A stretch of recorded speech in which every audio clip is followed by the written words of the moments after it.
नमस्कार साथियों, स्वागत है आप सभी का। कैसे हैं आप सब लोग?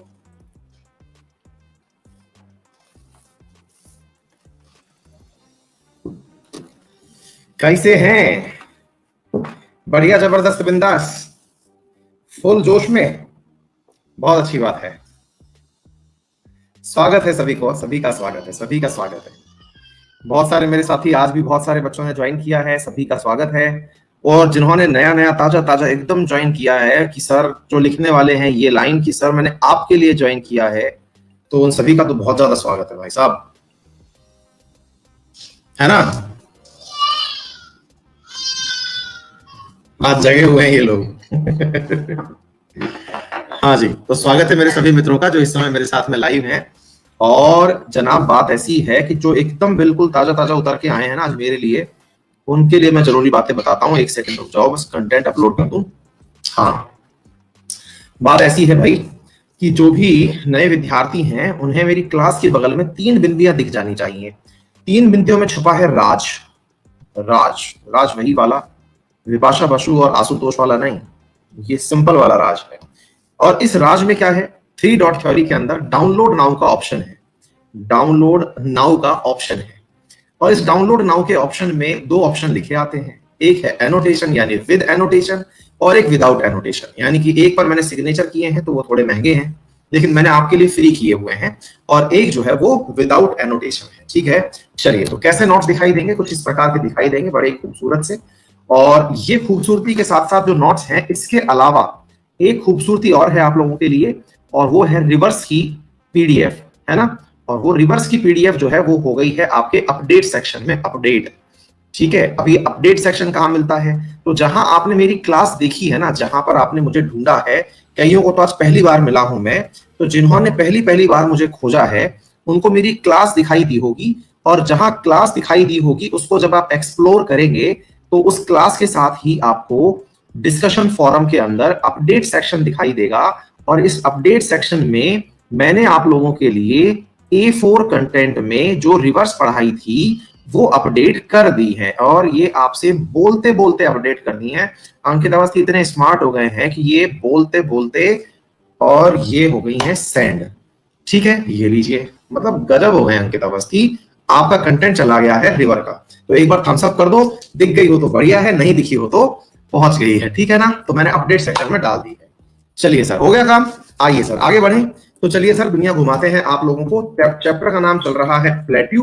प्लेट्यू बोले तो पठार, और इस पठार में क्या क्या खास है वो हम आपको बता देते हैं। इसी प्लेन में आज के कंटेंट में हम प्लेन्स भी ले आए हैं। ठीक है ना, तो प्लेट्यू के साथ साथ आपको इसी में नया टाइटल अपडेट कर दिया है। और वो टाइटल का नाम क्या है? प्लेट्यू के बाद में प्लेन्स, यानी कि जो तट हैं वो। ठीक है ना, तो यहां पर ध्यान से देख लीजिएगा, ये हैं आपके plains, Indian plains, coastal plains, Indian plains क्या क्या होते हैं, प्लेन्स का नाम क्या क्या है, ज्योग्राफी के हिसाब से भाबर, तराई, बांगर, रिवर ये क्या होती है, भाबर प्लेन क्या होते हैं, तराई प्लेन क्या होते हैं, बांगर प्लेन क्या होते हैं, खादर प्लेन क्या होते हैं, डेल्टा प्लेन क्या होते हैं, कोस्टल प्लेन क्या होते हैं। कोस्टल प्लेन में ये जितने भी कोंकण, कन्नड़, कन्याकुमारी, कोरामंडल, आंध्र प्रदेश, उत्कल, ये सब, और ये सारे के सारे तटों के नाम और वेस्टर्न घाट के तटों के नाम, मतलब फुल्ली लोडेड है सर। मतलब कहने का मतलब ये है, इतना जबरदस्त कंटेंट है कि आपको लोड ही नहीं आएगा सर। समझ गए? अब आप तैयार हो? आप सब लोग एकदम बिल्कुल थम्स अप कर दो पढ़ने के लिए जो तैयार है। अरे भैया डाल दिया, प्लीज प्लीज आकर के देखिए, सबको मिल जाएगा। और एक बार हम पूछ ले रहे हैं यस और नो करके, जल्दी से बता दीजिए सभी के पास आवाज आ रही है? फिर हम स्पीड पकड़ेंगे, गाड़ी को अपने 4th गियर में डालेंगे, आपको पढ़ाना शुरू करेंगे। ठीक है ना, सभी के पास प्रॉपर तरीके से आवाज आ रही है? चलिए सर, तो अब हम आपको आगे की यात्रा कराते हैं। कहां तक थे हम, उसके बाद आगे बढ़ाते हैं। क्लास के बीच में मैं आप लोगों के साथ में, हाँ भाई 91% लोग तो कह रहे हैं कि आवाज आ रही है। ठीक है, 9% लोग कह रहे हैं नहीं आ रही है। उनके लिए मैं एक बार रिफ्रेश कर दे रहा हूं, और रिफ्रेश के बाद मैं चैट ऑफ करूंगा।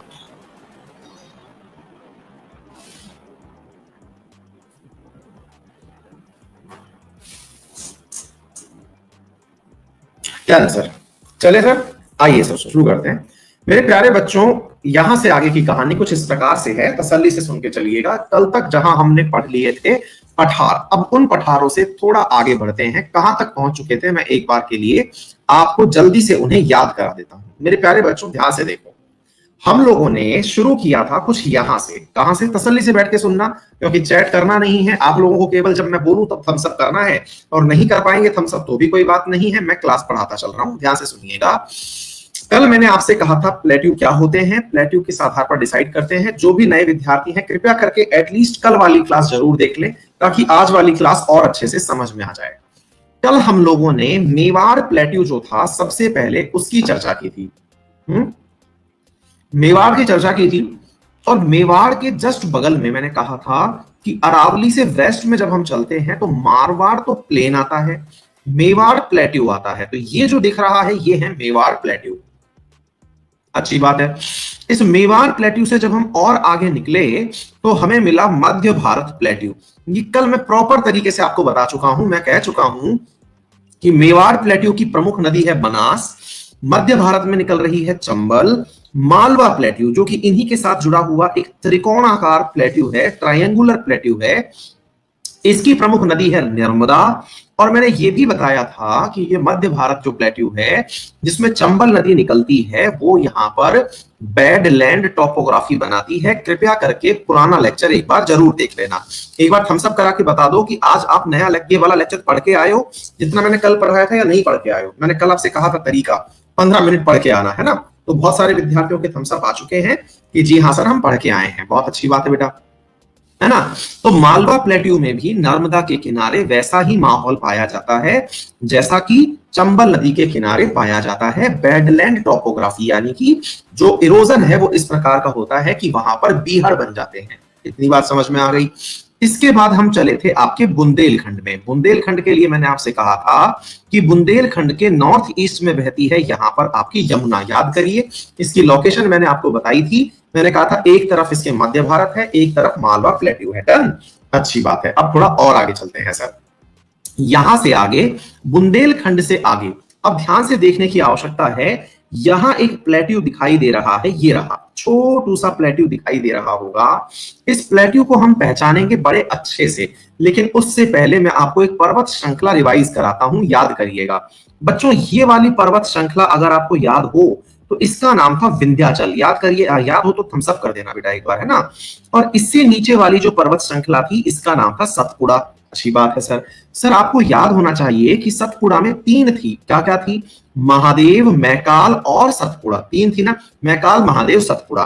तो इस वाली रेंज से कौन सी नदी निकली, 2 प्रमुख नदियां निकली थी। कौन कौन सी निकली थी, एक नदी निकली थी यहां की तरफ जिसका नाम था नर्मदा, और एक नदी निकली थी यहां से जिसका नाम था सोन नदी।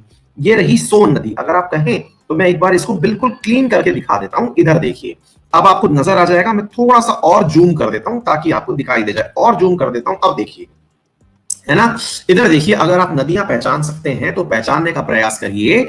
मैं कह रहा हूं कि यहां से नदियों में निकली सोन नदी। देखिए ये घूम करके, मैं पेन यूज करता हूं, इधर देखें आप, ये 1 मिनट रुकिए, ये देखिए ये घूम करके जा रही है। अरे भैया चलोगे कि नहीं, हाँ ये चल रही है आप लोगों के सोन नदी। देखो ये गई, और ये गई प्रयागराज से आगे, पटना से पहले यहां जाकर के ये इसमें मिल गई। ठीक है, चलिए सर, तो ये तो हो गई सोन नदी।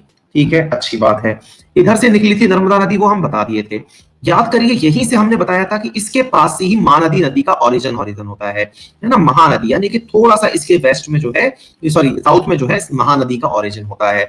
असल में मेरे प्यारे बच्चों, इन दोनों नदियों के बीच में, किन किन के बीच में बेटा, सोन नदी और महानदी, इन दोनों के बीच में जो प्लेट्यू स्थित है उसी का नाम बघेलखंड है। बोलिए, आप मेरी बात समझ गए कि बघेलखंड कहां है? हम सब कर दीजिए अगर मुद्दा समझ में आ गया कि बघेलखंड कहां है।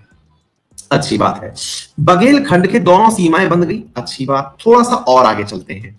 अब जब यहां से आगे चलते हैं ना, तो हमें जो प्लेट्यू मिलते हैं वो तुलनात्मक रूप से बहुत ज्यादा इंपॉर्टेंट है। अब तक तो समझो केवल माहौल बना था, रियल प्लेट्यू तो अब आ रहे हैं। उन रियल प्लेट्यू में सबसे पहला प्लेट्यू जो है आप लोगों के लिए, जिसका हमने बहुत बार नाम सुना है, उनमें से प्लेट्यू का नाम है छोटा नागपुर प्लेट्यू। ये दिख रहा। और मेरे प्यारे साथियों, छोटा नागपुर प्लेट्यू के छोटा नागपुर प्लेट्यू के साथ साथ एक प्लेट्यू और विख्यात है, और उसका नाम है दंडकारण्य प्लेट्यू। उस पर भी आऊंगा, लेकिन फिलहाल के लिए छोटा नागपुर प्लेट्यू मैं आप लोगों को बताता हूं। हाँ जी, अब मैं आपको थोड़ा सा कंटेंट तक लेके चलता हूं ताकि मैं आपको स्पष्ट रूप से ये सारी चीजें बता सकूं। बुंदेलखंड पढ़ा चुका, बघालखंड पढ़ा चुका, दंडकारण्य पर आऊंगा। पहले छोटा नागपुर पर आ जाइए। देखिए ये रहा छोटा नागपुर। अच्छी बात है सर। सर ये छोटा नागपुर प्लेट्यू जो है, पहले तो ये बताइए जाना क्यों जाता है। मैंने कहा भाई साहब इस छोटा नागपुर की बहुत बड़ी खास बात है। क्या खास बात? सर ये जो है ना, यहां पर जबरदस्त तरीके से कोयला पाया जाता है। क्या पाया जाता है? कोयला पाया जाता है और लोहा पाया जाता है। क्या पाया जाता है? कोयला और लोहा। इन दो चीजों के लिए छोटा नागपुर प्लेट्यू जाना जाता है। अब एक नदी है जिसका नाम, मैं एक बार के लिए चैट ऑन भी कर देता, लेकिन उसके लिए मैं करूंगा नहीं तो बहुत ज्यादा कमेंट्स आने शुरू हो जाएंगे। मैं आपको याद दिलाना चाह रहा था, एक घाटी है जिसका नाम है रूहर घाटी। अगर आपको याद हो तो फ्रांस के अंदर हम उसका नाम पढ़ते हैं। फ्रांस और जर्मनी के बीच में रूहर घाटी कहते हैं, जहां पर कोयले का मतलब बहुत ज्यादा दोहन होता है। असल में छोटा नागपुर प्लेट्यू जो है ना, इस छोटा नागपुर प्लेट्यू के मध्य में से एक नदी गुजरती है जिसका नाम है दामोदर नदी। क्या नाम नदी है? दामोदर नदी। वो दामोदर नदी जो है इस छोटा नागपुर को दो भागों में बांटती है। एक भाग चला जाता है ऊपर की तरफ जिसे हम नॉर्थ कहते हैं, एक भाग चला जाता है साउथ की तरफ। मतलब ये ऊपर की तरफ, ऊपर नॉर्थ चला गया, नीचे साउथ चला गया। ये जो ऊपर और नीचे हमने भागे बांटे हैं ना बेटा, छोटा नागपुर प्लेट्यू में दामोदर नदी के कारण दो भाग पाए जाते हैं, एक नॉर्थ की तरफ, एक साउथ की तरफ। जो नॉर्थ की तरफ वाला भाग है बेटा, इसका भी एक नाम है और वो है हजारीबाग का प्लेट्यू। क्या नाम है इसका? मैं इधर लिख देता हूं, चलिए साइड में लिख देता हूं, हजारीबाग प्लेट्यू। क्या नाम है इसका? हजारीबाग। ठीक है बेटा। और दामोदर नदी के साउथ में जो है ना, इसका नाम है रांची प्लेट्यू। क्या नाम है इसका? रांची। दोबारा से सुन लीजिए, छोटा नागपुर प्लेट्यू अगर लोकेशन के हिसाब से बात करें तो ये पाया जाता कहां पर है? छोटा नागपुर प्लेट्यू लोकेशन के हिसाब से पाया जाता है प्रमुखता से झारखंड में। झारखंड में पाए जाने के साथ साथ ऊपर की तरफ जो है इसमें वो है हजारीबाग प्लेट्यू यानी नॉर्थ की तरफ, और साउथ की तरफ छोटा नागपुर को दामोदर नदी ने दो भागों में बांट दिया और साउथ में है मेरे प्यारे साथियों रांची का प्लेट्यू। ठीक है, याद करिए मैंने रिवर्स का मैप आपको दिया था। याद करिए मेरे प्यारे साथियों, यहां पर एक नदी बताई थी मैंने कुछ इस प्रकार से। उस नदी का नाम था स्वर्ण रेखा नदी। अगर याद हो तो थम्स अप करना। मैंने नदियां पढ़ाई थी तब आपको बताया था एक नदी का नाम जिसका नाम था स्वर्ण रेखा नदी। मेरे प्यारे बच्चों, ये वाला जो रांची प्लेट्यू है ना, इससे निकलती है स्वर्ण रेखा नदी। देखिए मैं वैसे लाया था आप लोगों के लिए नदियों का मैप भी, अगर है तो देख लेंगे एक बार, नहीं हो तो बात काम में चला लेंगे। नहीं है कोई बात नहीं, है ना। स्वर्ण रेखा नदी यदि याद हो तो मैंने क्लास में बताया था, हालांकि पुरानी जो अपन ने क्लास पढ़ी हुई है उसके अंदर, है ना बेटा। अच्छा, दामोदर नदी जाकर के कहां मिल रही है? हुगली में मिल रही है। हुगली कहां से निकल रही थी? गंगा नदी से निकल करके आ रही थी। इतनी बात समझ में आ गई? ठीक बात है सर। तो ये दो बातें हमको यहां से अच्छे से समझ में आ जाती हैं कि ये किसके लिए जाना जाता है। एक तो लोहे के लिए, एक कोयले के लिए। और मेरे प्यारे साथियों, इस दामोदर नदी के अंदर कोयले का ट्रांसपोर्टेशन होने के कारण ये नदी एनी टाइम काली नदी रहती है और इसे रूहर रिवर के नाम से भी जाना जाता है। यानी कि इस पूरे क्षेत्र को रूहर घाटी क्षेत्र के नाम से भी जाना जाता है, दामोदर घाटी क्षेत्र को। एक मूवी थी और उसका नाम था गैंग्स ऑफ वासेपुर। अगर आपने वो देखी हो तो उस गैंग्स ऑफ वासेपुर के शुरुआती सीन में कुछ जिस तरह का वो दिखाया जाता है, अगर आपने देखो, पार्ट 1 है गैंग्स ऑफ वासेपुर। उसके पार्ट 1 में जब वो मनोज वाजपेयी वाला जो एक्शन है उसके अंदर जो है ना, वो हाँ मनोज वाजपेयी था पहले वाले में, तो उसमें वो है ना किसी खान में काम कर रहा होता है और उसका नाम भी कुछ अच्छा होता है मनोज वाजपेयी का, खान ही होता है शायद कुछ ना। तो वो जो क्षेत्र है ना, कुछ उस प्रकार का क्षेत्र आपका ये दिखाई देता है, क्योंकि यहाँ से कोयला बड़ी मात्रा में निकलता है। रिलेट कर लेना अगर याद आ जाए तो। ठीक है भाई, ये हो गया छोटा नागपुर प्लेट्यू। अब मेरे प्यारे साथियों, ये जो छोटा नागपुर प्लेट्यू है इसी से थोड़ा सा आगे ये है वेस्ट बंगाल। अब मैं एक बार के लिए इसे थोड़ा सा साफ कर देता हूं, ध्यान से देखिएगा। इसी के आगे कौन सा वाला क्षेत्र? देखिए ये छोटा नागपुर मैंने बता दिया था, ये छोटा नागपुर रहा। इसी के आगे ये वाला क्षेत्र कौन सा है? वेस्ट बंगाल वाला। वेस्ट बंगाल के बाद ये कौन सा है? आपका हो गया बांग्लादेश। ये वाला क्षेत्र पहचान रहे हैं आप? इतना सा जो क्षेत्र दिखाई दे रहा है, गारो खासी जयंतिया जहां उपस्थित है, ये है मेघालय। अगर याद आ जाए तो क्या है? मेघालय, है ना बेटा। तो अब देखिए ध्यान से, छोटा नागपुर प्लेट्यू का ही एक एक्सटेंडेड वर्जन है। कौन सा प्लेट्यू? ये वाला प्लेट्यू। इसका नाम क्या है? मैंने कहा इसका जो नाम है मेरे प्यारे साथियों, इसका नाम है आप लोगों के मेघालय प्लेट्यू। ये वाला जो क्षेत्र है ना, ये इसका नाम क्या है? मेघालय प्लेट्यू। छोटा नागपुर प्लेट्यू का ही विस्तृत रूप है मेघालय प्लेट्यू, जो यहां तक आगे जा रहा है। कहां पाया जाता है? मेघालय में पाया जाता है। इसका एक और नाम है, मेघालय की राजधानी है शिलोंग, इसलिए इसका नाम है शिलोंग प्लेट्यू। सवाल बनता है फिर इसे छोटा नागपुर प्लेट्यू ही क्यों नहीं कह देते? क्योंकि मेरे प्यारे साथियों यहां पर एक रिफ्ट पाई जाती है, जिस रिफ्ट का नाम है मालदा भ्रंश। उसका नाम क्या है? मालदा रिफ्ट। हम सब करिए, रिफ्ट का मतलब होता है जहां प्लेट्यू के बीच में दरार आ गई हो। तो दो मतलब ये प्लेट्यू कौन कौन से? छोटा नागपुर और जो आपका मेघालय है, ये थोड़ा सा एक दूसरे से बाई पार्टीशन कर गए जमीन के किसी मूवमेंट के कारण, और एक भ्रंश का निर्माण हुआ। मालदा नामक स्थान जो है आपके वेस्ट बंगाल में है, और उसे हम मालदा रिफ्ट कहते हैं, जिसके कारण छोटा नागपुर रह गया आपके वेस्ट में, और ईस्ट में चला गया कौन? आपके मेघालय चला गया। डन हो गई? इतनी बात हमको समझ में आ जाती है। अब थोड़ा सा एक बात और बताते हैं। एक और प्लेट्यू है मेरे प्यारे साथियों, अगर आप इंडिया का नक्शा देखें, मैं आपके लिए इंडिया का नक्शा दिखाता हूं, एक मिनट रुकिए। ये देखिएगा मेरे प्यारे साथियों, अगर लोकेशन के हिसाब से चलें हम, तो हम कुछ इस प्रकार से हैं। वर्तमान में देखिए, मैं आपको राज्य बताता हूं। ये था आपका प्यारा उत्तर प्रदेश, ये था बिहार। बिहार के बाद में ये वाली जगह, चलिए मैं दूसरा पेन यूज कर लेता हूं ताकि मैं उसे मार्क कर पाऊंगा। ध्यान से समझिए मैं क्या कहना चाह रहा हूं, फिर से देखिए बेटा। देखो, ये था उत्तर प्रदेश, ये था बिहार, है ना? अच्छा, बिहार के नीचे था झारखंड। मैंने अभी हाल आपसे क्या कहा? झारखंड के अंदर प्रमुखता से जो पठार है उसका नाम क्या है? झारखंड के पठार का नाम था छोटा नागपुर पठार। क्या नाम था बेटा? छोटा नागपुर। अच्छी बात है, आगे चलते हैं। छोटा नागपुर से आगे ये वाला जो क्षेत्र था मेरे प्यारे साथियों, इसको नाम मैंने क्या दे दिया? मेघालय पठार। ओके बेटा। अच्छा, एक बात और बताते हैं, देखिए पहचानिए। बिल्कुल भारत के मध्य में इसका नाम है मध्य प्रदेश। क्या नाम है इसका? मध्य प्रदेश। मेरे प्यारे बच्चों, मध्य प्रदेश से लगा हुआ एक राज्य है, और उसका नाम क्या है? अब देखिए इसके अंदर, हाँ ये वाला आपको जो दिखाई दे रहा है, इसे कहते हैं हम छत्तीसगढ़। क्या नाम देते हैं बेटा इसे? छत्तीसगढ़। छत्तीसगढ़ से लगा हुआ राज्य है जिसका नाम क्या है? उड़ीसा। उड़ीसा के नीचे राज्य कौन सा है? आंध्र प्रदेश। आंध्र प्रदेश के ऊपर की तरफ राज्य कौन सा है? ये वाला तेलंगाना। कुछ याद आ गया? अच्छा, अब ध्यान से समझना, एक बहुत इंपॉर्टेंट प्लेट्यू बता रहा हूं। आजकल पेपर में उसके बारे में बहुत ज्यादा पूछा जाता है, सभी लोग याद करने का प्रयास करेंगे बेटा उसको, है ना? देखो बेटा, छत्तीसगढ़, उड़ीसा और तेलंगाना, इन तीनों में ये वाला जो क्षेत्र है ना, देखिए ध्यान से दोबारा समझिए। छत्तीसगढ़, उड़ीसा, तेलंगाना, मैं जिस तरह के गोले बना रहा हूं इसी प्रकार से समझने का प्रयास करेंगे हम। ये कौन कौन से क्षेत्र को कवर कर दिया मैंने? छत्तीसगढ़ भी कवर कर दिया, उड़ीसा भी कर दिया, हल्का सा तेलंगाना भी कर दिया।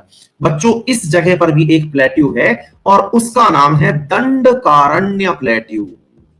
क्या नाम है? दंडकारण्य पठार। ये पेपर में बहुत ज्यादा आजकल पूछा जा रहा है। मैंने खुद ने कई कॉम्पिटिटिव एग्जाम्स में इस प्लेट्यू का नाम देख लिया है। ठीक है सर। सर क्या खास है इस दंडकारण्य प्लेट्यू के बारे में? मैंने कहा सर, इस दंडकारण्य प्लेट्यू के बारे में सबसे बड़ी बात यह है कि छत्तीसगढ़ में इसी दंडकारण्य प्लेट्यू का ये वाला हिस्सा क्या कहलाता है? बस्तर कहलाता है। हम सब करिए, अगर आप बस्तर नाम से अवगत हैं तो। बस्तर, ठीक है ना? दंडकारण्य प्लेट्यू का छत्तीसगढ़ में जो स्थान है वो बस्तर कहलाता है। और जो बस्तर है ना मेरे प्यारे साथियों, वो बॉक्साइट के लिए जाना जाता है। किसके लिए जाना जाता है? बॉक्साइट के लिए जाना जाता है। बॉक्साइट किसका है? अयस्क, एल्यूमिनियम का अयस्क है मेरे प्यारे साथियों। तो जो बस्तर है, इट इज रिनाउंड फॉर, किसके लिए? मैंने आपसे क्या कहा मेरे प्यारे साथियों? बॉक्साइट के लिए जाना जाता है। बस्तर जो है ना मेरे प्यारे साथियों, असल में ये नक्सल बेल्ट भी है, नक्सलाइट क्षेत्र भी है मेरे प्यारे साथियों, यहां पर पाया जाता है। इसी प्रकार से उड़ीसा के 3 क्षेत्र हैं यहां पर। कौन कौन से क्षेत्र हैं? एक का नाम है मेरे प्यारे साथियों कोरापुर। नाम क्या है? कोरापुर। दूसरे का नाम है कालाहांडी। कालाहांडी, कुछ गलत बताने से अच्छा है कि सही चीजें लिख दी जाएं। कोरापुर, कालाहांडी, और तीसरा है बोलनगिर।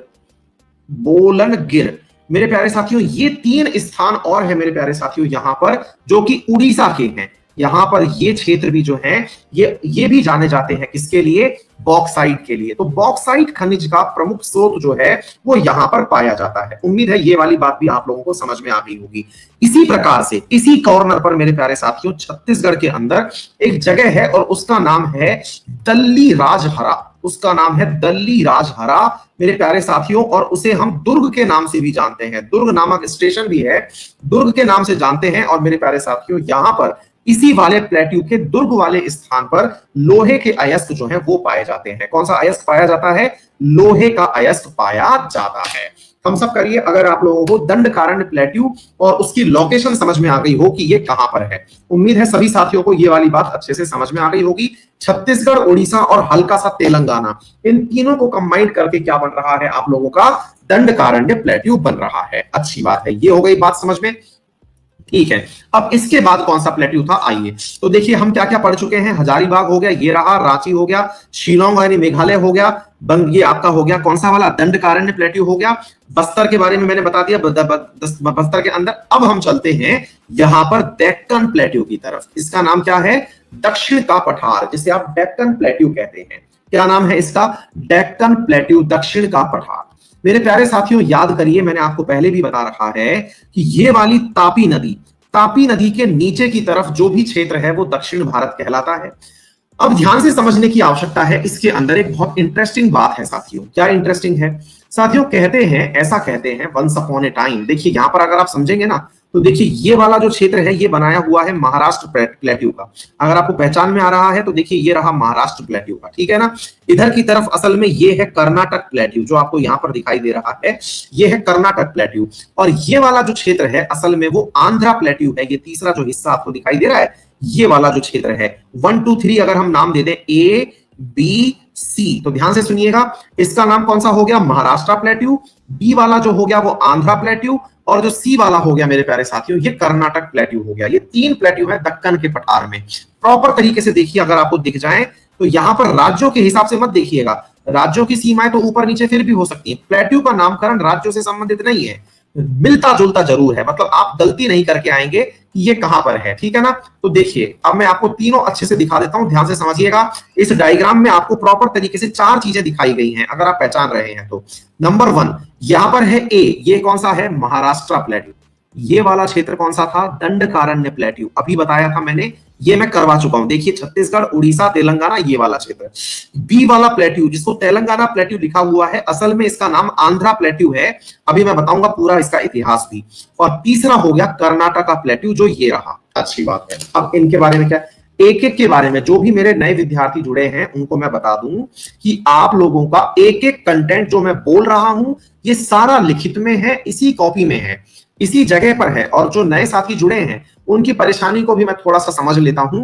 और देखिए बच्चों, मैं आपको दिखा दूं, एक एक चीज लिखी हुई है आप लोगों के लिए। देखो बेटा, ये रहा दंडकारण्य प्लेट्यू, ये रहा छोटा नागपुर प्लेट्यू, और ये सब चीजें आपको मिलेंगी। 3 डॉट पर आप क्लिक करेंगे, वहां से आपको सब मिल जाएंगी, घबराइएगा नहीं। ये मेघालय प्लेट्यू, ये डेक्कन प्लेट्यू, ये रहा सारा की सारा बेटा, है ना। तो आप चिंता मत करिए, ये Maharashtra plateau, Telangana plateau, Karnataka plateau, ठीक है बेटा, चिंता मत करिए, सारी चीजें आपको मिल जाएंगी। इसके अलावा प्रिंट निकलवाने की पॉइंट ऑफ व्यू से इनको कंपाइल करके मैं एक A4 में बना करके और पकड़ाऊंगा।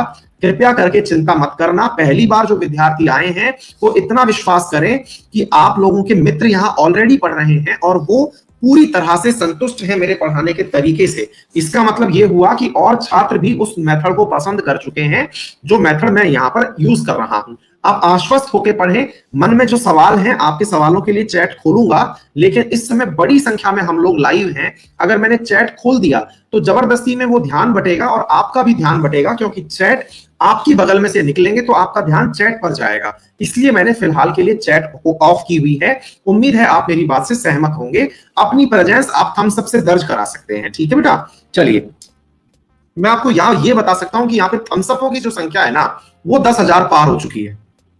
इससे अंदाजा लगा लीजिए कि मतलब ऑन एन एवरेज जो लोग थम्स अप कर भी रहे हैं क्लास के अंदर वो कितने ज्यादा हैं, है ना।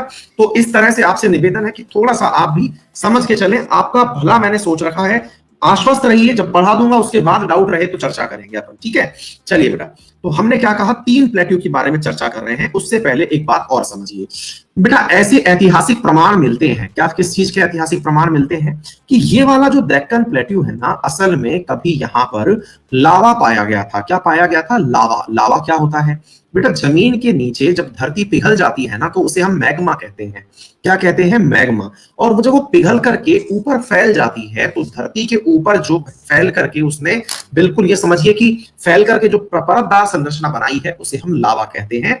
तो मेरे प्यारे साथियों, ऐसा माना जाता है कि जब बहुत बड़े पुराने समय पर कभी जब धरती का निर्माण कार्य चल रहा था तो इस दक्षिण भाग में से भी कुछ लावा की परतें कभी बाहर निकली होंगी, जमीन में से मैग्मा बाहर निकला होगा और जमीन पर फैल गया होगा। मेरे प्यारे बच्चों, इस क्षेत्र में किस किस क्षेत्र में, इस ABC वाले क्षेत्र में, महाराष्ट्र प्लेट्यू में, तेलंगाना प्लेट्यू में और कर्नाटक प्लेट्यू में, यहाँ लावा के फैलने से धीरे धीरे वो लावा गलता गया। उसके गलने से यहाँ की मिट्टी काली हो गई और उस काली मिट्टी के कारण मेरे प्यारे बच्चों यहाँ पर कपास का उत्पादन सर्वाधिक होता है। तो देखिए, रिलेट करिए चीजों को। सबसे पहले लावा, लावा के गलने से बनी काली मिट्टी, काली मिट्टी पर उत्पादन किसका हुआ? काली मिट्टी पर उत्पादन किसका हुआ? कपास का, है ना। लावा, काली मिट्टी, कपास, तो ये तीनों चीजें बेटा एक बार हम क्रमबद्ध तरीके से याद कर लिए। अच्छी बात है। फिर सवाल बना, तो बोले सर इसमें ये तीन चीजें जो हम पढ़ रहे हैं इनकी स्थिति बताइए, कौन कहां पर है। तो मैं एक एक करके आपको बता रहा हूं। सबसे पहले शुरू करते हैं हम महाराष्ट्र प्लेट्यू को, है ना बेटा। महाराष्ट्र प्लेट्यू जैसा कि देखने से ही पता चल रहा है कि ये वेस्टर्न घाट के ईस्ट में स्थित है। दिशाओं का ज्ञान होगा आप लोगों को, ऊपर नॉर्थ, नीचे साउथ, इधर ईस्ट, इधर वेस्ट होता है। तो ये इधर की तरफ यानी कि ईस्ट में स्थित है। तो जब ये वेस्टर्न घाट के ईस्ट में स्थित है और वेस्टर्न घाट से दो प्रमुख नदियां निकलती हैं जो कि महाराष्ट्र वाले रीजन में से होकर के निकल रही हैं, उनमें से एक का नाम है गोदावरी नदी और एक का नाम है कृष्णा नदी। उम्मीद है आप लोगों को ये वाली बात भी याद होगी। तो मेरे प्यारे बच्चों, यहां से महाराष्ट्र के अंदर से जो दो प्रमुख नदियां आती हैं इसके क्षेत्र में, अब मैं आपको एक बार इसे साफ करके दिखा देता हूं। इधर देख लीजिएगा, आपको उम्मीद है ये दिखाई दे जाएगा। ये रहा, देखिए, आपको पहचान में आ जाना चाहिए। ये गई नदी आपके लिए नंबर 1, और ये नंबर 1 नदी का नाम क्या है? ये जा रही, इसका नाम तो हो गया गोदावरी नदी। और इसके बाद जो दूसरी नदी आपको यहाँ पर दिख रही है उसका नाम हो गया कौन सी नदी? आपको लिए कृष्णा नदी। ठीक है बेटा, दो नदियां तो प्रमुख रूप से इस महाराष्ट्र प्लेट्यू में से निकल के आती हैं। अच्छी बात है। अब थोड़ा आगे बढ़ते हैं। आगे बढ़ते हैं तो आपने नोटिस किया कि महाराष्ट्र प्लेट्यू से अगला प्लेट्यू ये रहा, जिसका नाम यहां लिखा हुआ है तेलंगाना प्लेट्यू। इसके बारे में क्या खास है? असल में क्या है मेरे प्यारे साथियों कि तेलंगाना और आंध्र प्रदेश ये दो राज्य बाद में बने थे, यानी 2014 में, और ज्योग्राफी का जो क्लासिफिकेशन है ये लंबे समय से हो रखा है। अब क्या है मेरे प्यारे बच्चों कि ये वाली जो नदी है जिसे आप कृष्णा नदी कहते हैं, इस कृष्णा नदी को अगर मैं यहां दिखाऊं, इस मैप को आपके सामने क्लीन करके दिखाता हूं, देखिए इधर की तरफ, अगर मेरे प्यारे साथियों यहां पर मैं कृष्णा नदी को दिखाने का प्रयास करूं तो कृष्णा नदी कुछ इस प्रकार से निकल रही है। कहां से? मतलब कि आंध्र प्रदेश से होते हुए ये वाला जो क्षेत्र है यहां से समझिए कि कृष्णा नदी निकल रही है। ठीक है ना, अच्छी बात है। यानी कि तेलंगाना भी है उसमें और आंध्र प्रदेश भी है। तो यहां पर कहीं स्थित है आप लोगों का ये वाला तेलंगाना प्लेट्यू। इस तेलंगाना प्लेट्यू में मेरे प्यारे साथियों कुछ इस प्रकार से इसका अध्ययन किया जाता है। मान लीजिए कि ये तेलंगाना प्लेट्यू है, ठीक है ना, इसके मध्य में से निकल रही है कृष्णा नदी। कौन सी नदी निकल रही है? कृष्णा नदी। कृष्णा नदी गिर कहां रही है? बंगाल की खाड़ी में। इस कृष्णा नदी के ऊपर यानी कि नॉर्थ वाला जो हिस्सा रखा गया मेरे प्यारे साथियों, उसे नाम दिया गया तेलंगाना प्लेट्यू। ध्यान से समझिएगा, बहुत इंपॉर्टेंट चीज है। उसे नाम क्या दिया गया? तेलंगाना पठार। और इस कृष्णा नदी के जो साउथ में है इस वाले क्षेत्र का नाम दिया गया रायलसीमा पठार। क्या नाम दिया गया? रायलसीमा। कई बार आप लोग सुर्खियों में सुनते हैं रायलसीमा क्षेत्र, जहां पर बहुत ज्यादा सूखा पड़ता है। कई बार आप लोगों ने उस क्षेत्र का फोटो देखा होगा, एक टूटी हुई जमीन जिसमें क्रैक दिखाई देते हैं, जैसे लोगों के पैर फट जाते हैं, ऐसी जमीन फटी हुई आप लोगों को रायलसीमा क्षेत्र की दिखाई जाती है। वो क्षेत्र है रायलसीमा क्षेत्र। चूंकि मेरे प्यारे बच्चों यहां पर ये आंध्र प्रदेश बंगाल की खाड़ी की तरफ है, इसलिए इसका ये वाला जो क्षेत्र है यानी कि इस प्लेट्यू का इधर वाला जो क्षेत्र है टुवर्ड्स बे ऑफ बंगाल, जहां पर कृष्णा नदी गिरने वाली है, इस क्षेत्र को मेरे प्यारे साथियों सीमांध्र कहा जाता है। क्या कहा जाता है? सीमांध्र कहा जाता है। थम्स अप करिए अगर आपको मेरी बात समझ में आ रही है। तो इसे कहा जाता है सीमांध्र। क्लियर हो गया? तो कृष्णा नदी, अब हमारे सामान्य सवाल क्या बन के आया मेरे प्यारे साथियों? आंध्रा का पठार जो है, आंध्रा का पठार, ओवरऑल तो ये कौन सा पठार कहलाता है? आंध्रा का पठार, है ना। आंध्रा का पठार जो है, आंध्रा का पठार दो भागों में बंटता है। किसके कारण? कृष्णा नदी के कारण। कौन कौन से पठार? नॉर्थ में हो गया तेलंगाना का पठार, साउथ में हो गया रायलसीमा का पठार, ईस्ट में हो गया कृष्णा मतलब सीमांध्र, सीमांध्र क्षेत्र कहलाता है। तो हमने अभी क्या क्या देख लिया, हमने ये देख लिया महाराष्ट्र का पठार, हमने देख लिया आंध्र का पठार, अब तीसरा कौन सा बच गया, कर्नाटक का पठार। याद रखिएगा ये तीनों के तीनों पठार संयुक्त रूप से दक्कन पठार कहलाते हैं, दक्षिण का पठारी क्षेत्र कहलाते हैं। दक्षिण क्यों कहा गया, क्योंकि तापी नदी के ये दक्षिण में स्थित हैं। तो ये तीनों दक्कन के पठार हैं। इन दक्कन के पठार में महाराष्ट्र का पठार एक तरफ हो गया आप लोगों के, ये तेलंगाना का पठार, ये आंध्र का पठार, और तीसरा जो अब हम पढ़ने जा रहे हैं वो है कर्नाटक का पठार। मेरे प्यारे बच्चों ये वाला जो क्षेत्र आपको दिख रहा है ना, राज्य जो दिखाई दे रहा है, असल में इस राज्य का नाम है कर्नाटक। मेरे प्यारे बच्चों इस कर्नाटक राज्य के अंदर जो प्लेट्यू है, असल में उस प्लेट्यू का नाम जो है वो कर्नाटक पठार है। याद रखिएगा प्लेट्यू वाला जो क्षेत्र होता है, पहली चीज तो समझिएगा, जो प्लेट्यू वाला क्षेत्र होता है और जो राज्य की सीमाएं होती हैं वो दोनों एक दूसरे से मैच करें जरूरी नहीं है। हो सकता है कि कर्नाटक प्लेट्यू का कुछ हिस्सा तेलंगाना में हो, कुछ हिस्सा हो सकता है आंध्रा में भी हो, ठीक है ना। अच्छा अब हम बनते हैं आपकी तरफ, कर्नाटक प्लेट्यू की तरफ। मेरे प्यारे साथियों ये जो कर्नाटक प्लेट्यू है इसके बारे में हम लोग ये कह सकते हैं, इस फोटो में दिखा देता हूं मैं आप लोगों को, कि ये जो कर्नाटक प्लेट्यू है, इस प्लेट्यू को अगर मैं यहां पर आपके सामने ऐसे दिखाता, ऐसे फिर से स्क्वायर शेप में दिखाता, तो ऐसा माना जाता है कि इसके बीच में एक ऐसी ऊंचाई है, कर्नाटक प्लेट्यू को एक लाइन है जो दो बराबर भागों में बांटती है। कहते हैं कि ये जो लाइन है ये 600 मीटर ऊंची लाइन है। कितनी मीटर ऊंची लाइन है, 600 मीटर एवरेज, मतलब एक पहाड़ी क्षेत्र है जो कि इस प्लेट्यू के मध्य में स्थित है। लगभग 600 मीटर ऊंचाई इसकी औसत है। इसके नॉर्थ में, क्योंकि देखिए ये वाला प्लेट्यू अगर हमने इसके रूप में आपको यहां दिखाया है, तो इसके नॉर्थ में यानी कि टुवर्ड्स अपर साइड, इस तरफ मेरे प्यारे साथियों इधर की तरफ जो प्लेट्यू बनता है, यानी कि ये ओवरऑल पूरा कौन सा है, कर्नाटक प्लेट्यू है। इसके ऊपर की तरफ यानी कि नॉर्थ वाला जो हिस्सा है मेरे प्यारे साथियों, इसका नाम दिया गया बेंगलोर का पठार। क्या नाम दिया गया बेटा, बेंगलोर का पठार। दोबारा सुन लीजिएगा, क्या नाम दिया गया, बेंगलोर का पठार। ये मैं आपको फर्दर डिटेल देता जा रहा हूं। इसी प्रकार से इस समोच्च रेखा के यानी कि जो 600 मीटर की जो समान ऊंचाई वाली यानी इक्वी हाइट वाली जो लाइन है, इसके साउथ में जो पठार है मेरे प्यारे साथियों, इसे कहा जाता है मैसूर का पठार। क्या कहा जाता है, मैसूर का पठार।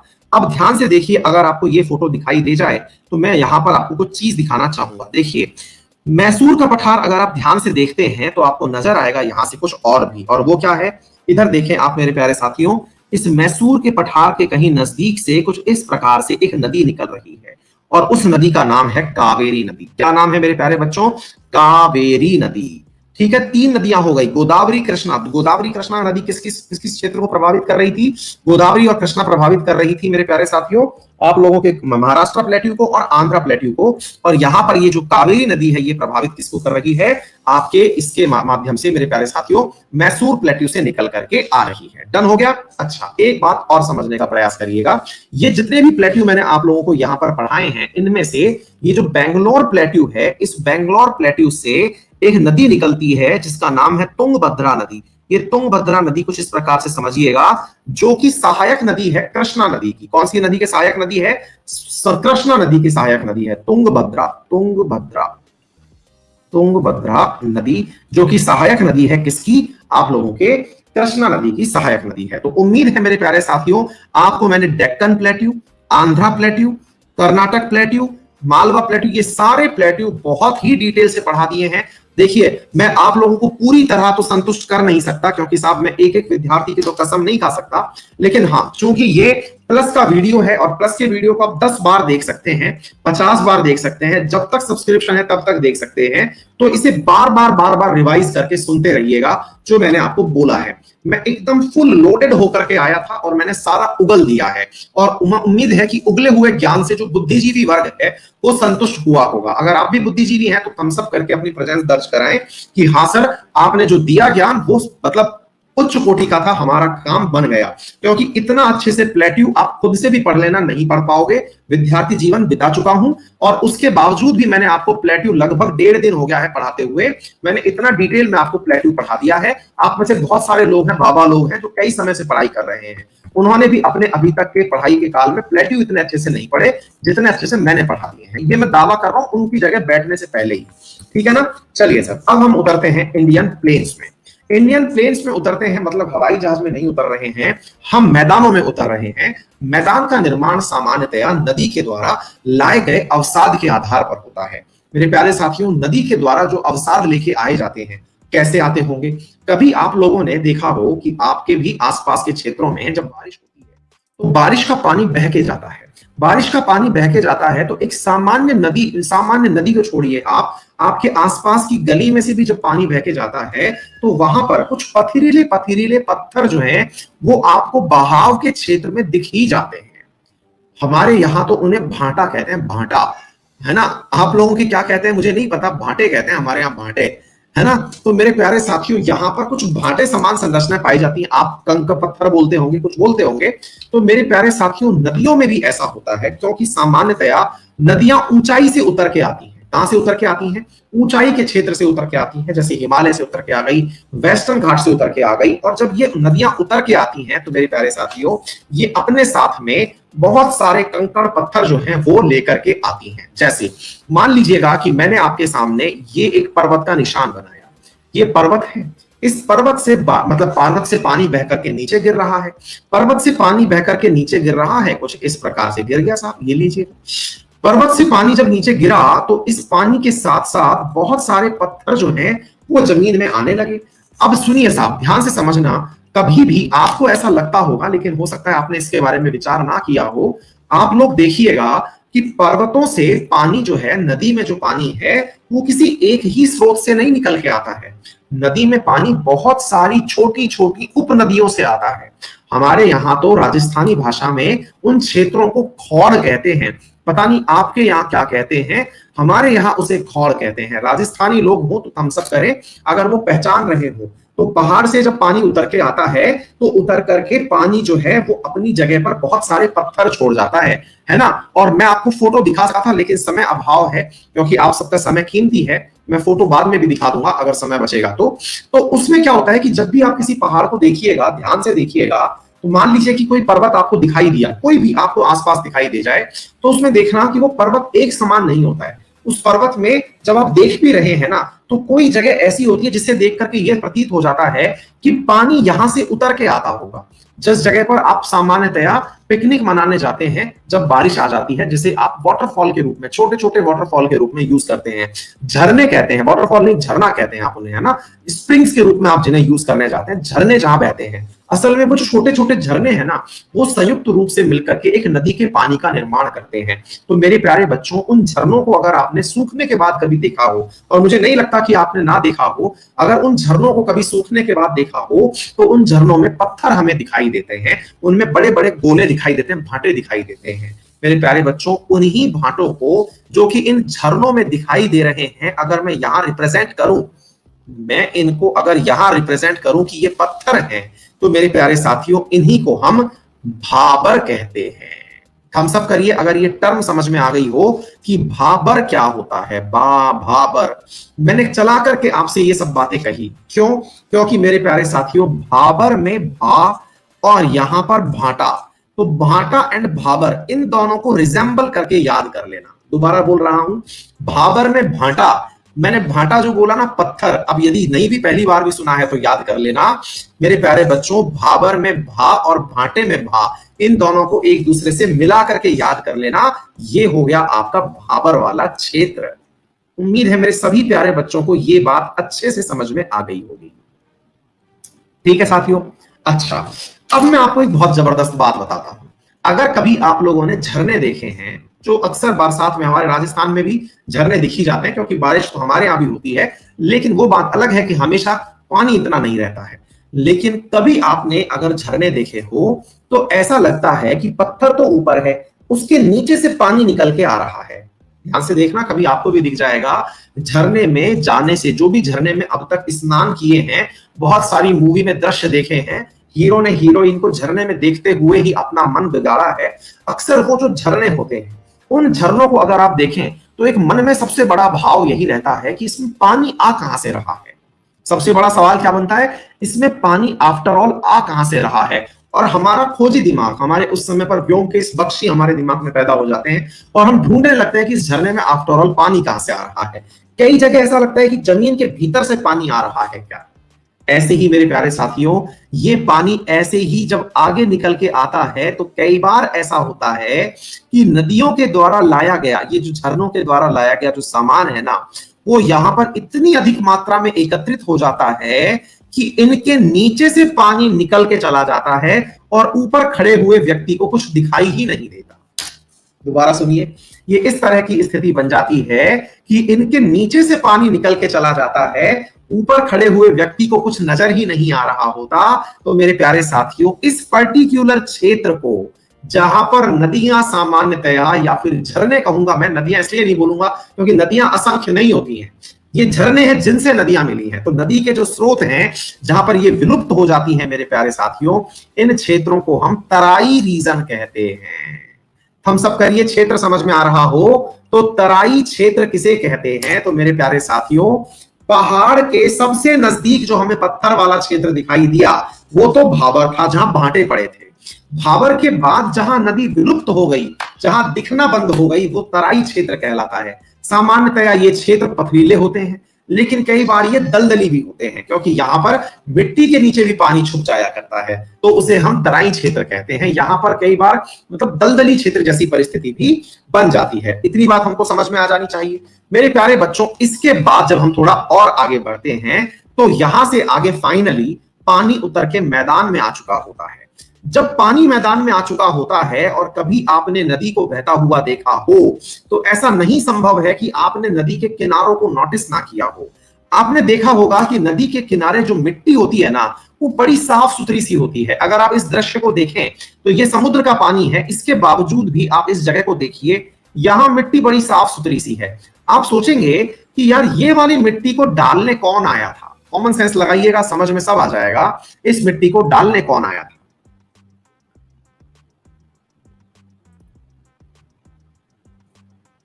मेरे प्यारे बच्चों, इस मिट्टी को डालने कोई नहीं आया।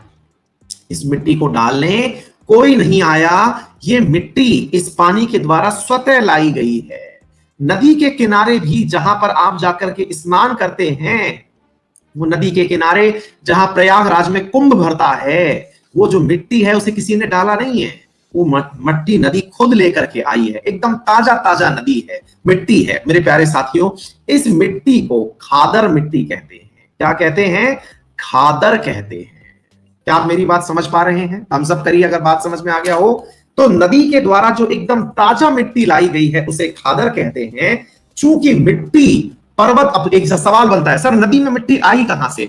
बेटा, मिट्टी जो है वो असल में पानी के जमीन के ऊपर से चलने पर जमीन की सतह को जो अपर्दित किया गया था, डेन्यूडेशन किया गया था, अपर्दन के माध्यम से जमीन की ऊपरी सतह को वो नदी बहाकर अपने साथ ले गई। तो वो जो अपर्दन किया गया था ना, उसके साथ मिट्टी बह के चली गई। और इसको करने के लिए रॉकेट साइंस नहीं है। आपको अगर कुछ भी ना मिले तो आज बाहर जाइए, एक बाल्टी पानी हाथ में लीजिए और जोर से अपने बाहर जो मिट्टी वाला क्षेत्र है वहां उस पानी को फेंक के देखिए।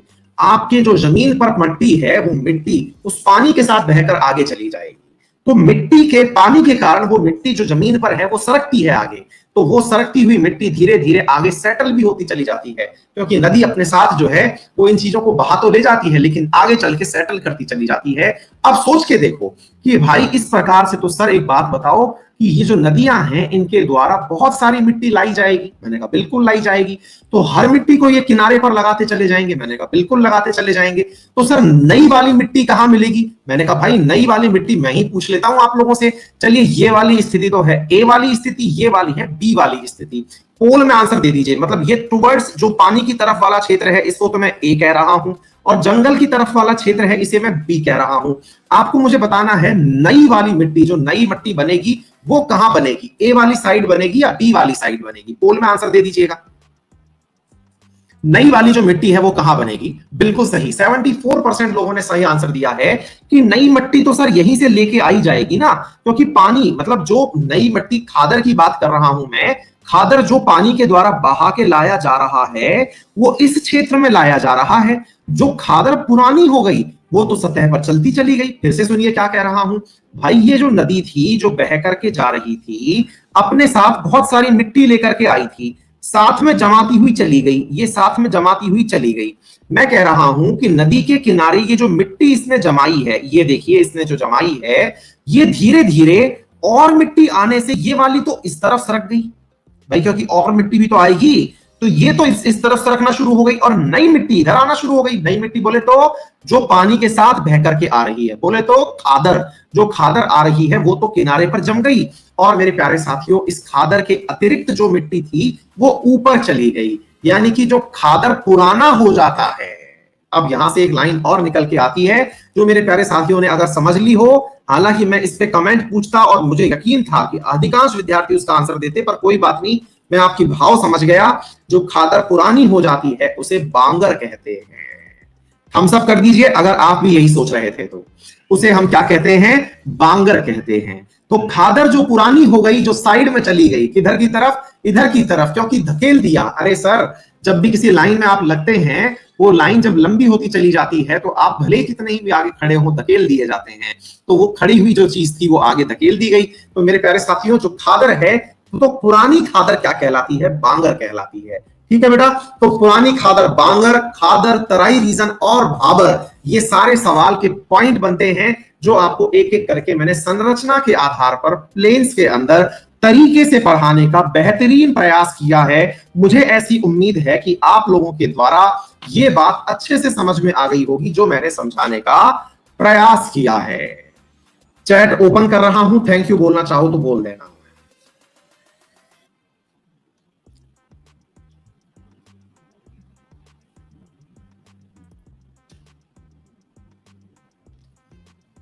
मजा आया? इसका एक बहुत बड़ा फायदा है, बहुत बड़ा फायदा यह है कि मैं अनइंटरप्टेड होकर पढ़ाता हूं, अनइंटरप्टेड। और जो मैं आपको अभी पढ़ाया ना, लगभग 45 मिनट नॉन स्टॉप बोला हूं मैं पढ़ाते समय। मैं ये दावा कर सकता हूं कि यदि ऑफलाइन में कोई भी इस चीज को पढ़ाएगा, कम से कम 4 घंटे खाएगा, कम से कम 4 घंटे। पहले तो बोलना, फिर लिखवाना, फिर जो बीच में विद्यार्थी कहता है सर एक बार दोबारा बोलो, है ना। तो मेरा जो मतलब खुद का अनुभव रहा है, क्योंकि मैं ऑफलाइन का बहुत पुराना टीचर रहा हूं, 12 साल हो गए पढ़ाते पढ़ाते मेरे को अब। और ऑफलाइन में जो कंटेंट में पढ़ाता था ना 3-4 घंटे के अंदर, या कम से कम 2.5 घंटे अगर बहुत स्पीड में भी निकलता था, वो यहाँ पे 45 मिनट में आराम से खत्म हो जाता है। ठीक है ना। तो हमारा जो मतलब मोटिवेशन था पढ़ने का, वो मजा आ गया। और इंपॉर्टेंट चीज ये है कि ये सारी चीजें रिवाइज की जा सकती हैं। अब आप इनको एक बार दोबारा सुन लेना, ये सारा वीडियो आप दोबारा देख सकते हैं, कई बार देख सकते हैं। तो आप एक बार इसको ध्यान से देख लेना, दोबारा समझ लेना, 10 बार समझ लेना, लगेगा कि मैं ही बोल रहा हूं। ठीक है ना। हाँ जी, तो अब ये सारा कंटेंट आप कल पढ़ के आएंगे। यहाँ वाला जो कंटेंट है मैं आपको ये दे रहा हूं, एक बार पढ़ के आना। जो भी बातें मैंने बोली, देखिए ये सब रहा, भाबर, तेराई, बांगर, खादर, रिवर वैली, ये नदी है, ये खादर हो गया, ये बांगर हो गया, ये तराई हो गया, ये भाटे वाला भाबर हो गया। मैं याद कर रहा हूं, देखो पत्थर दिखाई दे रहे हैं आपको, ये रहा भाबर, दिखाई दे रहा है, ये भाबर हो गया, ये तराई रीजन हो गया जहां नदी विलुप्त हो गई, नदी यहां आ गई, नदी बह रही है तो खादर ताजा मिट्टी हो गई, बांगर खादर। ये अक्सर बच्चों को समझ में नहीं आता है। ठीक है ना। तो ये वाली चीजें, और क्वेश्चंस की चिंता मत करो, इस पर क्वेश्चन के लिए जो मॉर्निंग वाली अपनी स्पेशल क्लास है ना, उसमें मैं आपको इस पर खूब सारे क्वेश्चंस कराऊंगा इंडियन ज्योग्राफी पे, इंडियन ज्योग्राफी, वर्ल्ड ज्योग्राफी, इन सब पे। और कल जो है, हाँ भाई सुन लीजिए, सुबह 10 बजे आप लोगों का टेस्ट है अफ्रीका वाले पोर्शन का। दोबारा सुन लीजिए क्या बोल रहा हूं। A4 में रिवर अपडेट सेक्शन में डाल दी है बेटा मैंने, है ना, अपडेट सेक्शन में डाल दी है A4 में रिवर, और उसके बाद वाला फिर डाल दूंगा, है ना। हाँ, मैं क्या बोल रहा हूं, ध्यान से सुनिएगा कि बुलवा दिया यार। हाँ, कल अफ्रीका का टेस्ट है, थम्स अप कर लो, सुन लिया हो आप लोगों ने। जी हाँ, अफ्रीका कॉन्टिनेंट का टेस्ट है, सुबह 10 बजे टेस्ट है, कंट्री का टेस्ट भी है उसमें और ज्योग्राफी का टेस्ट भी है, मिक्स टेस्ट है वो। ठीक है ना। तो आप लोगों के लिए ही असल में वो सारे काम कर रहा हूं मैं अभी स्पेशल क्लास के माध्यम से। जिन बच्चों को एक्स्ट्रा जानकारी मिल जाएगी वो तो बेहतर है, लेकिन आप लोगों का टेस्ट हो जाएगा वो। ठीक है बेटा, चलिए बहुत बढ़िया, मजा आ गया सभी को। फिर मिलते हैं आप सभी से